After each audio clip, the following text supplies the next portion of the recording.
Very fast and easy how to add custom notification sounds on the Samsung Galaxy A54. Very important to note that if you want to add a custom notification sound, you must have that sound in your phone. What am I talking about? You're gonna go to settings, then you're gonna find the sound option, sounds and vibration, and when you go here to notification sounds, this is all the sounds that come with your phone. But if you want a custom one, you have to download it. If you download it and you enter here your files, this app, you can see the files, then you go to downloads.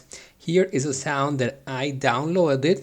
Let's hear it. If you want to use this as a notification, what you're gonna do is press the sound, copy the sound, go back, go to internal storage. Here this is an option that says essentials, but you're gonna give it all. Then you're gonna go to notifications and copy here. It's copied in the notification files. Now you go to settings again, go to sounds and vibration, go again to notification sounds, and here you're gonna find that sound.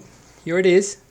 And now you can use it as a notification sound. That's how you can use any sound, a custom sound on the Samsung Galaxy A54. Subscribe to the channel, like, and thank you.